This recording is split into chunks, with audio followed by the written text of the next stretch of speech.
if you want to make progress over a long time in the gym, you need to understand that soreness is not the goal. A lot of the time people go into the gym just looking for a pump or just looking to feel sore at the end of it, and the next day know that they felt their quads at the end of a leg session or whatever it is. But that's not actually the goal, and if you're going out to get that, then you're going to be chasing the wrong things.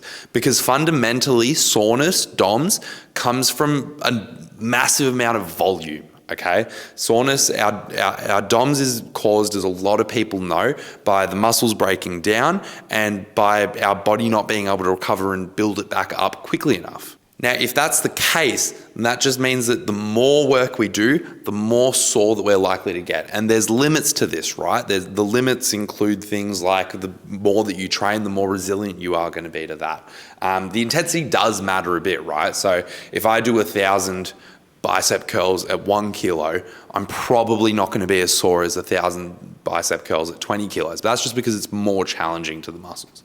But the volume needs to be there. You're not going to generally be quite as sore in the muscles at least, from really hard sets. If you do 2 really, really hard sets, then you might be tired and you're going to be fatigued in general, because that takes a lot of energy and it takes a lot of like neuromuscular demand. Like your brain has to send a lot of messages to the muscles very quickly.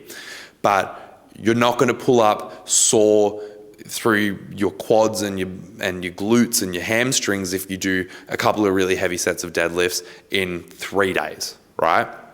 And that's the soreness that we're talking about. That's the soreness that most people end up chasing through group fitness, through all that kind of stuff that kind of like messes them up when they're training on their own as well. So then if soreness isn't the goal, then what is? And the answer to that is just intensity. It's just challenging and pushing that difficulty level every single session. And that doesn't need to end up with soreness every single time. Now, will it sometimes? Soreness is actually a pretty good proxy for, are you working the muscle? So the good information that we get from soreness is, number one, you are working hard to a degree. Now, you can be working hard in completely the wrong direction and therefore developing the wrong thing, but it at least lets us know that you're working hard. So people who aren't getting sore at all ever, that might be a sign that they're not working as hard as they could. Soreness isn't bad, okay? The other thing that soreness lets us know is whether or not we are working that specific muscle. So a lot of the time when you have a rehab or when you have somebody that's starting out new, they get a lot of soreness from a really small amount of work because they haven't worked that particular muscle. Now, for ease of understanding here, I'm going to use 2 really simple exercises. If I were doing bicep curls to work on the biceps, because that's the goal of bicep curls, and then the next day, instead of feeling sore in my biceps, I feel sore in my calves, I know that I've done the bicep curls wrong. And in that case, the soreness is really useful information to know whether or not my program is actually doing what it needs to do for the muscles that I want it to, okay? Now, does it necessarily mean that there is no work going through the biceps? No. But if the only thing that I've done all day is bicep curls and I feel calves, then it's no good. Now, that can go to more complex exercises as well. So if I'm doing squats for quad growth, and the next day, the only place that I feel sore is my hamstrings and my adductors, trust me, it happens, then it lets me know that maybe that session wasn't actually as challenging to my quads. Now, there's a few reasons it could not be as challenging to my quads. Reason number one could be that your technique is a little bit funky. You're not actually challenging the quads in the positions that you're getting to, maybe because you're not getting quite as much knee bend or anything like that. The other thing is it could let me know of a weakness that I have, right? So if my adductors and my hamstrings are extraordinarily weak compared to my quads, then that might be why they're getting more sore, because in order to move that weight up, they are involved and they're fatiguing, they are being broken down more so than the quads. And that information, as I said earlier, it can be useful. It's not the goal. I do not want to necessarily feel super sore and not be able to walk up the stairs the next day after I do a set of squats. But The information that is useful there is that I can then know that my quads aren't really being challenged as much as the other muscles involved in that squat movement, and that I can keep on doing squats to continue to develop those muscles, and then add another exercise, maybe like leg extensions, to continue to develop the quad strength. Or I could flip that on its head. I could continue doing squats and keep on trying to push the weight up, but then also adding some other work that is a bit more direct to those other muscles. Maybe I add like some Copenhagen's and some hamstring bridges or something like that, so I can keep on strengthening those muscles up a little bit quicker. And then my squats just become really technique based, making sure that I'm actually recruiting as much quad as I possibly can. So those are a couple situations where that soreness is going to be useful, okay? But you'll notice that nowhere in that did I mention that the soreness is going to be the reason that we get stronger, okay? So going back full circle to the start here, okay? Soreness is not the goal, okay? And if it does become the goal, then you're just shooting yourself in the foot, because the bad side of soreness, we just went through all the good stuff, the bad side of soreness is that you cannot continue moving the next day, okay? So when people have a really heavy leg day, and then the next day they cannot walk up the stairs, that is going to reduce the amount of activity that you have across the week, because our bodies are smart. Our bodies are trying to make sure that we can live and we can survive day to day.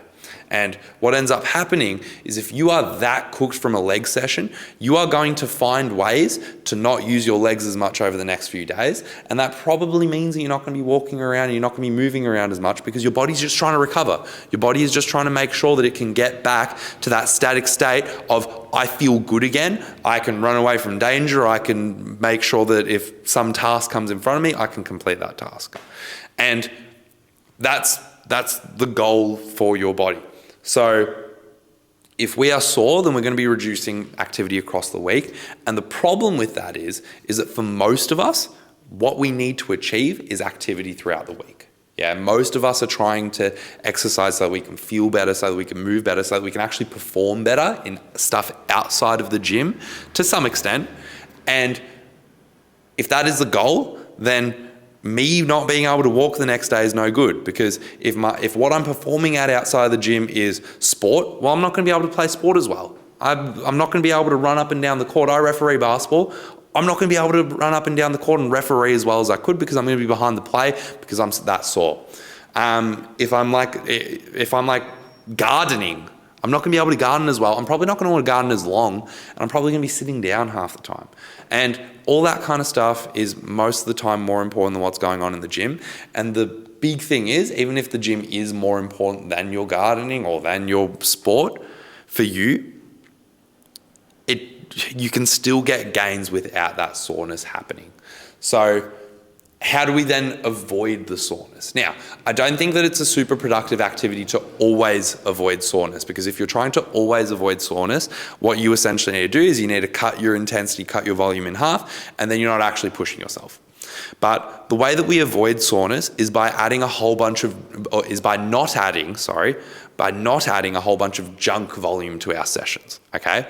So if after every single leg session, you can't walk the next day, a really good option for you will be to maybe cut a set off of every single exercise. So if you're doing 3x10 of every single exercise, I don't know why you would be, but if you're doing 3x10 of every single exercise, do 2x10 of every single exercise next week of your working sets. Still do your warm-ups, but do 2x10 of your working sets next week. And see if you pull up less sore. And if you pull up less sore and the next week you feel 100% all good, awesome. Maybe you stick at 2x10 for the next couple of weeks after that, and then slowly start to increase. And instead of going straight from 2x10 to 3x10 on everything, go from 2x10 to 3x10 on some things. Yeah, choose your most important exercises. Maybe you've got a squat, a RDL, and a hip thrust on that leg day. Well, increase it to 3x10 on the squat, because maybe that's your most important exercise, and keep it on 2x10 on your other two. And by doing that, we slowly push ourselves forward. We slowly get ourselves more tolerant to more load. So maybe when you get back to 3x10, you're not as sore again. And then the other thing that we're also doing is that we're still like pushing the needle forward. Okay, so it's not about never being sore, and I promise you, 1 week you're going to add some volume and you're going to pull up sore, and it's going to be fine. Okay, it's going to be fine. Keep the volume the same the next week, and then if you pull up extraordinarily sore again, then pull it back again. Okay, but the goal is over this process is to not be sore after every single session and to not be the level of sore where it prevents you from doing other things. Hopefully that makes sense. In summary, soreness, not the goal, but also not the devil, okay?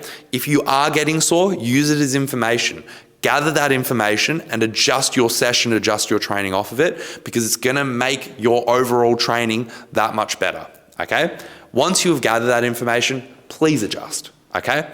Adjust whether it's adjusting the exercises that you're doing, adjust whether it means that you're just changing the amount of sets that you're doing, and then keep on pushing your training hard. Keep the intensity high, because as we said, intensity is not the main driver of that soreness, of that DOMS, okay?